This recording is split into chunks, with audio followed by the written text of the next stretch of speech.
Halo, assalamualaikum sobat teknik. Semoga semua senantiasa sehat ya. Terima kasih atas supportnya. Kali ini kita akan membahas untuk pembagi RAM atau dual proporsional. Oke, yang pertama cara kerja remnya dulu. Ketika kita injak rem, booster bekerja, kemudian master silinder menekan, dan dual proporsional ini menjalankan fungsinya. Yang pertama tentu soal keamanan. Pada mobil tidak semuanya dalam satu saluran. Artinya jika satu bocor, maka cairan rem atau minyak rem akan berkurang secara keseluruhan dan menyebabkan rem mobil blong. Nah, pada kasus ini proportioning valve atau dual proportional valve ini mengambil peran, yaitu menjadi dua channel. Diantaranya adalah pada kaliper depan kanan dia terkoneksi dengan tromol rem kiri bagian belakang, dan pada bagian kiri depan dia terkoneksi dengan tromol kanan bagian belakang, sehingga jika salah satu kaliper atau tromol salurannya itu pecah secara tiba-tiba, fungsinya tidak langsung kehilangan pengereman mobil ini, masih aman. Gitu kira-kira sobat fungsi yang pertama.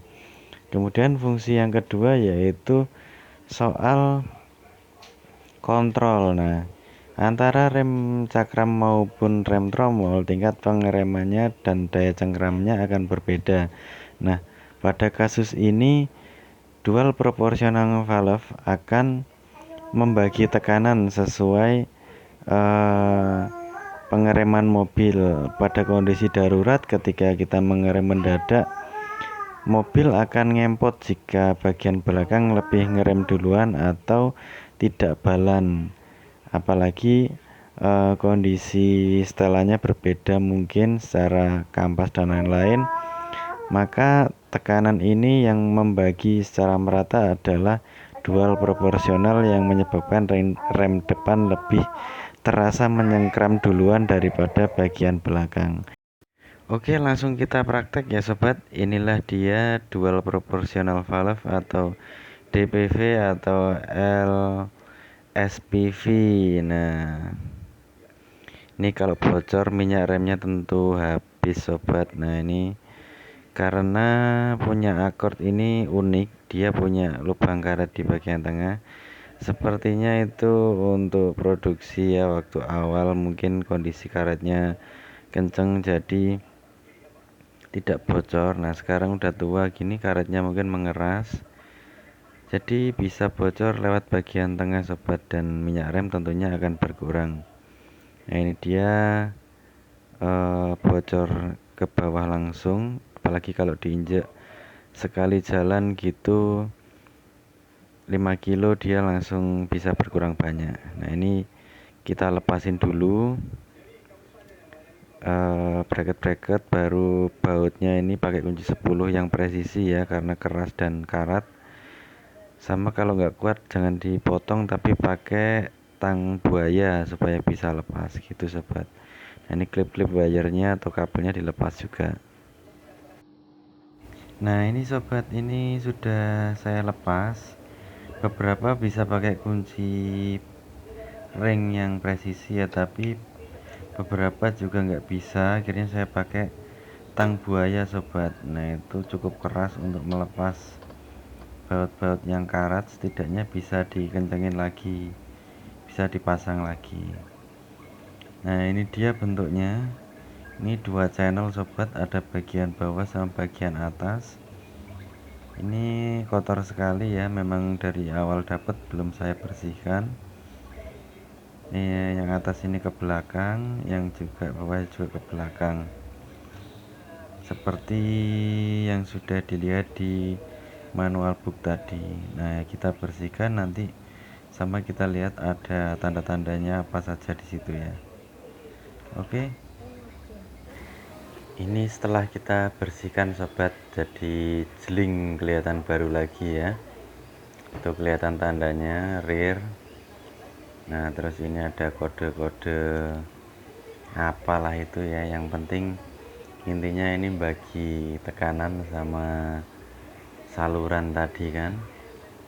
Nah, yang bocor itu di bagian tengah itu sobat. Nah, bagian tengah itu ada isinya karet gini.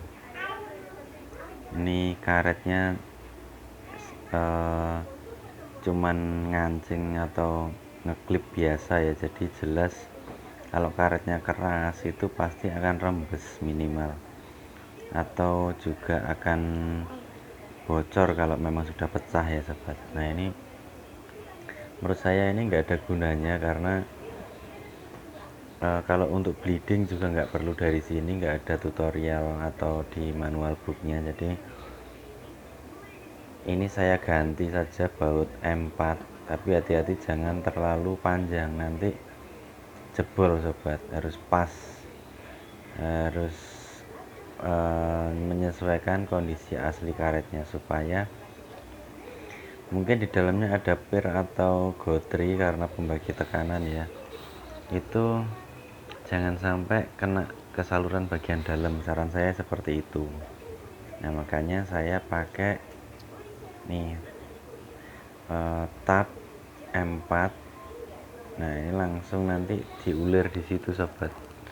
Macam-macam sih, ada yang dibawa ke tukang bubut juga senior, atau yang sharing di grup mungkin ya, atau di bor diganti dengan baut.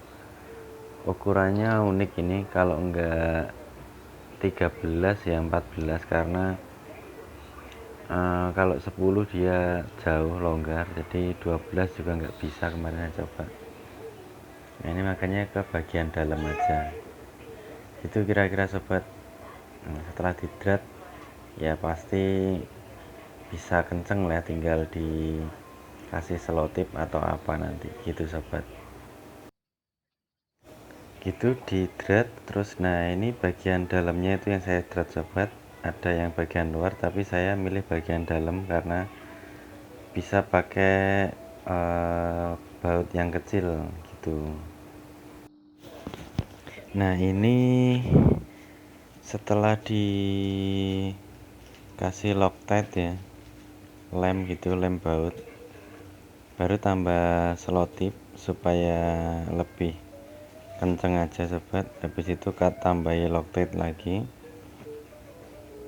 Nah terus didrat, dibaut, tapi karena bautnya M4 kecil jadi jangan sampai jebol, nanti malah repot. Nah yang penting kenceng gitu aja, bautnya nggak akan ngendur karena udah pakai Loctite sobat.